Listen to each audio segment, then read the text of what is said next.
Friends, कैसे हैं आप सब। आई होप आप सभी स्वस्थ हैं, मस्त हैं। बारिश का मौसम चल रहा है, कभी उमस हो जाती है, कभी बारिश की वजह से बहुत अच्छा मौसम हो जाता है। लेकिन इस बारिश के मौसम में आपको बहुत सारी बातों का ध्यान रखना। अब घर को ऑर्गेनाइज करने के लिए, क्लीनिंग के हिसाब से, मक्खी मच्छरों से बचाने के लिए। तो चलिए स्टार्ट करते हैं आज की वीडियो। यदि अभी तक आपने मेरे चैनल को सब्सक्राइब नहीं किया तो प्लीज़ चैनल को सबसे पहले सब्सक्राइब कर लीजिए और वीडियो को पूरा वॉच टाइम करिए, ताकि मुझे आप लोगों का ये थोड़ा सा वॉच टाइम मिल सके। और बिना स्किप किए इस वीडियो को ज़रूर देखना। चलिए स्टार्ट करते हैं बिना कुछ देरी के। बारिश में अक्सर हम ऐसे टूल्स का इस्तेमाल करते हैं जिनसे हमारी क्लीनिंग बहुत आसान हो जाती है, लेकिन इन टूल्स की सावधानी से हमें सफाई भी करनी ज़रूरी है। हम इन्हें इस्तेमाल कर लेते हैं पर हम ऐसे ही इन्हें गंदा छोड़ देते हैं। पर वीकली यदि हम इनकी एक बार सफाई कर देते हैं, मशीन में धो दें, हाथ से धो दें, जैसे भी आपको सूटेबल है, मशीन में ड्रायर करके। बारिश के दिनों में चीज़ें धीरे धीरे सूखती हैं, तो बारिश के दिनों में आप कुछ चीज़ों को हाथ से धोकर मशीन में सुखा सकते हैं। इस तरीके से तो हम कुछ समय का फ़ायदा उठा सकते हैं, चीज़ों का फ़ायदा उठा सकते हैं। तो ऐसे ही हमारे कुछ काम होते हैं जिन्हें हम प्लानिंग के हिसाब से कर सकते हैं। जैसे आजकल बच्चों के स्कूल खुले हुए हैं और बच्चे वेडनेसडे और सैटरडे को वाइट ड्रेस पहनते हैं, तो उनके साथ वाइट शूज भी चलते हैं। तो वाइट शूज बहुत जल्दी गंदे हो जाते हैं। इन्हें आपको बुधवार को पहन के गए हैं बच्चे, तो आपको बुधवार को ही धोनी पड़ती है ऐसी ड्रेस। या सैटरडे को पहन के गए हैं तो सैटरडे को ही ऐसे शूज को वॉश करके रखना पड़ता है। यदि आपने ऐसे ही छोड़ दिया कि भाई इस हफ्ते बच्चे ऐसे ही पहन जाएंगे, तो ड्रेस वाइट अलग से दिखाई देती है, शूज वाइट अलग से दिखाई देते हैं। इसी तरीके से हफ्ते में आप एक बार बच्चों के स्कूल बैग को जरूर वॉश कीजिए, क्योंकि बच्चों के स्कूल बैग में बहुत कुछ कचरा सा इकट्ठा हो जाता है।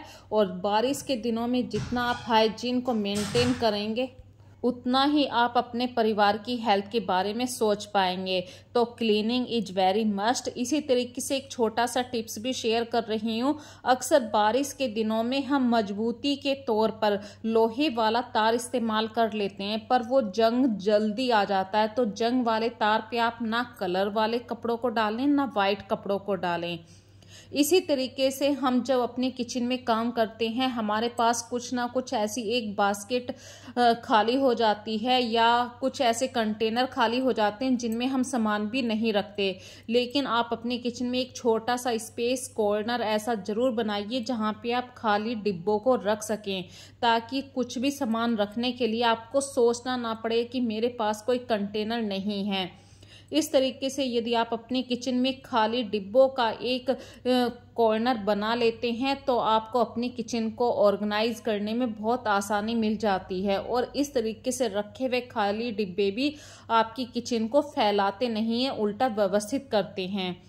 इसी तरीके से फ्रेंड्स देखिए, बारिश के दिनों में अक्सर हमें नमी से अपने घर को बचाना पड़ता है, इसीलिए सूखा पोछा भी लगाया जाता है। और मक्खियों से कैसे बचा जाए, तो इसके लिए आप जब पूरे घर में एक बार पानी का पोछा लगा लें, लाइजोल का लगा लें या किसी भी ऐसी चीज से लगा लीजिए, ताकि हमारे घर में क्लीनिंग आसान हो सके, शाइनिंग आ सके। लास्ट वाला जब आप पोछा लेते हैं तो उस समय आप डेटोल को यूज़ कीजिए। डेटोल की कुछ बूंदें डालने से क्या होगा कि आपके घर में बरसात में जो मक्खी मच्छर आते हैं उनसे छुटकारा मिल जाएगा और आपका फर्श भी शाइनिंग करने लगेगा। तो आज की ये टिप्स या ये हैक आप लोगों को पसंद आया तो मुझे कमेंट सेक्शन में ज़रूर बताना। और फ्रेंड्स, हमारे यहाँ पे सुबह से बारिश हो रही है और इतनी हैवी बारिश हो रही है कि आंधी भी चल रही है। तो इस आंधी बारिश में अपने घर को ऐसे ऑर्गेनाइज करना होता है, जो कोई बैठे तो वो भी सोचे कि हाँ, बारिश के दिनों में भी आपने अपने घर को अच्छे से मेंटेन कर रखा है। इसके लिए देखिए, बारिश के दिनों में आप गीले कपड़े से डस्टिंग नहीं करें। ये एक छोटा सा टिप्स है, सूखे कपड़े से डस्टिंग करें और वही हर चीज़ को झाड़ के लगाए।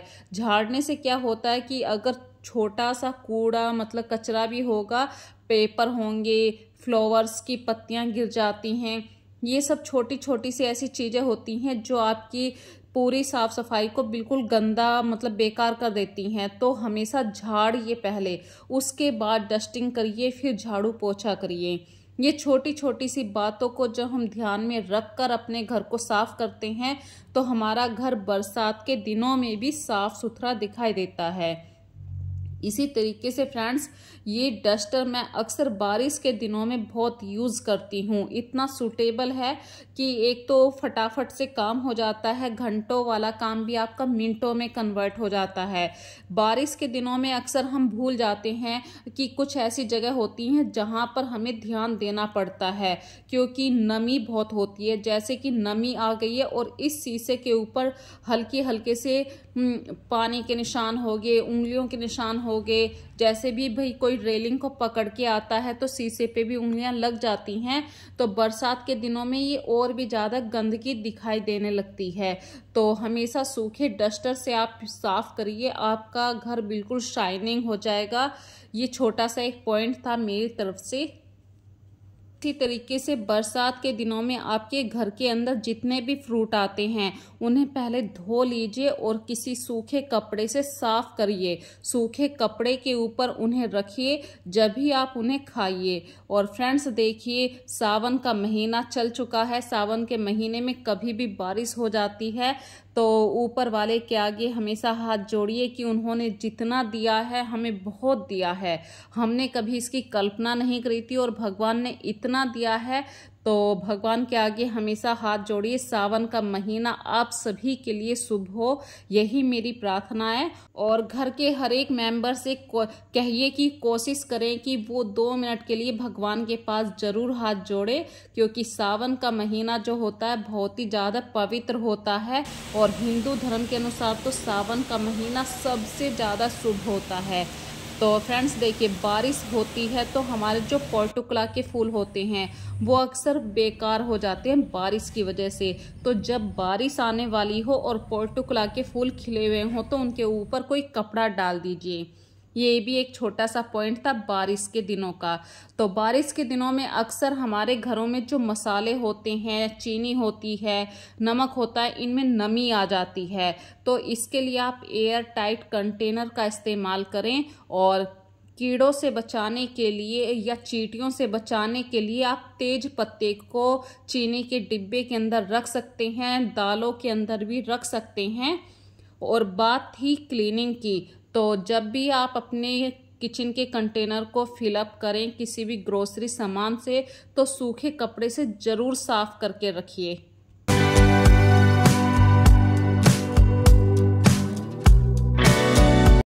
और जब भी आप अपने घर में ग्रोसरी को फिलअप करें तो एक बार जो पुराने वाली ग्रोसरी है उसे ज़रूर चेक कर लीजिए। पुराने वाले जो कंटेनर होते हैं यदि उनमें तेज पत्ता पहले से रखा है तो आप उस तेज पत्ते को आराम से इस्तेमाल कर सकते हैं, क्योंकि तेज पत्ते की जो स्मेल है वो काफ़ी लंबे समय तक रहती है। इसी तरीके से बरसात के दिनों में देखिए फ्रेंड्स, अक्सर हम कोशिश करते हैं कि कंटेनर को वॉश करके ही हम सारे सामान को फिलअप करें, लेकिन बरसात में नमी इतनी होती है कि चीज़ों को सूखने में टाइम लगता है। तो कभी कभी आप सूखे कपड़े से भी साफ करके अपने ग्रोसरी को भर सकते हैं, खाने पीने की चीज़ों को भर सकते हैं।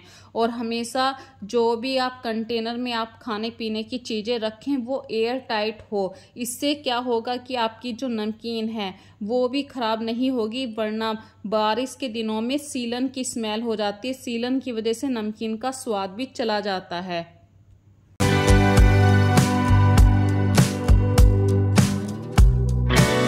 इसी तरीके से जो हमारे घर में ड्राई फ्रूट्स हम भरते हैं वो हम ज़्यादातर बड़ी क्वांटिटी में नहीं लिया करते हैं, थोड़े ही लिया करते हैं। तो आप उसी हिसाब से अपना कंटेनर भी यूज़ कीजिए। यदि ml या 250 ml 250 ग्राम में चीज़ है तो 250 ml का ही कंटेनर यूज़ कीजिए। और देखिए यहाँ पे मैं एयर टाइट कंटेनर का ही इस्तेमाल कर रही हूँ, क्योंकि बारिश के दिनों में जितनी नमी आपकी कंटेनर के अंदर जाएगी उतना ही हमारी चीज़ें खराब होने के चांसेस बढ़ जाते हैं और चीज़ें ज़्यादा चिपचिप करने लगती हैं। तो इन सब प्रॉब्लम से बचने के लिए छोटे छोटे से पॉइंट हैक होते हैं जो अक्सर मैं अपनी वीडियो के अंदर इंक्लूड करती हूँ। यदि आप इन वीडियो को देखते हैं तो आप ज़रूर इन पॉइंटों को जान जाएंगे कि मैं कौन कौन से पॉइंटों से अपनी किचन को सही से ऑर्गेनाइज कर पाती हूँ, साफ रख पाती हूँ। और देखिए बारिश इतनी तेज हो रही है, पिछले काफ़ी देर से हो रही है, 2-3 घंटे हो गए हैं, साथ में तूफान भी है। तो इस बारिश हो या तूफान हो, देखिए फ्रेंड्स घर के काम कभी नहीं रुका करते हैं। तो इन तूफान बारिश के दिनों में अपने घर को कैसे आप सही से मेंटेन करें, तो इसके लिए जो कपड़ों का मेन रोल होता है वो भी बहुत इम्पोर्टेंट होता है। बारिश के दिनों में यदि कपड़े आपके प्रॉपर सूख चुके हैं तो बहुत अच्छी बात है, अदरवाइज आप रात में इन्हें पंखे के नीचे डाल दीजिए।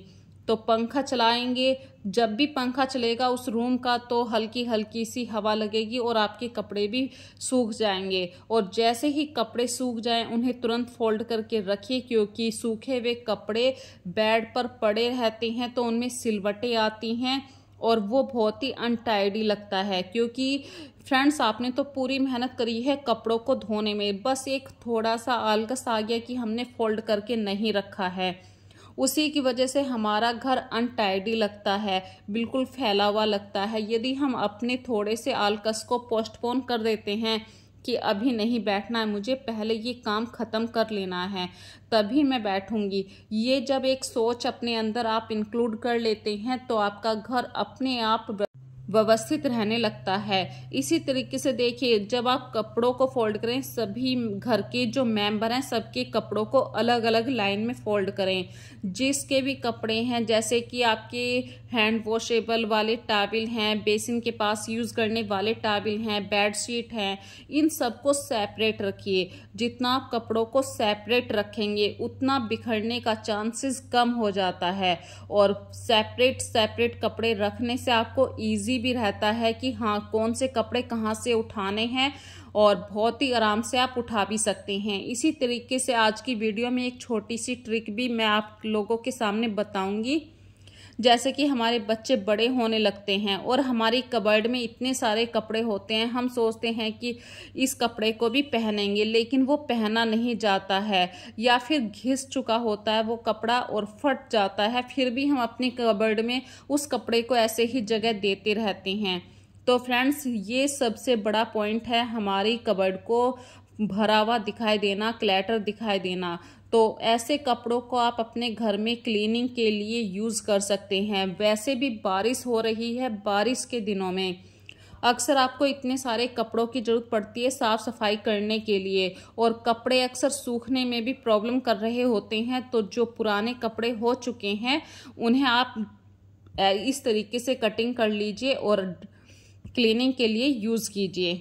और टीवी पर तो इतनी बारीक डस्ट आ जाती है फ्रेंड्स, जो आपको कपड़े से ही साफ़ करनी पड़ती है, क्योंकि वहाँ पे आप एक उंगली की हेल्प से पूरी डस्ट को खींचकर ला सकते हैं। हर जगह डस्टर काम नहीं आ पाता है, कुछ जगह आपको हाथ से ही सफाई करनी पड़ती है।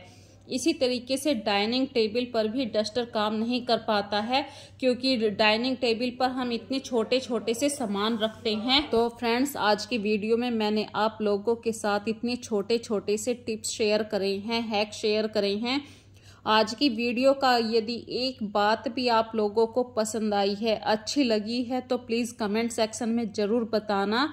तो फिर मिलेंगे एक नई वीडियो में नए कॉन्सेप्ट के साथ। तब तक के लिए अपना ध्यान रखिए और बारिश के दिनों में सफाई ज़रूर रखिए अपने घरों में, क्योंकि जितना आप अपने घर को मेंटेन करके रखते हैं उतना ही आपका घर साफ रहता है, सुंदर दिखाई देता है।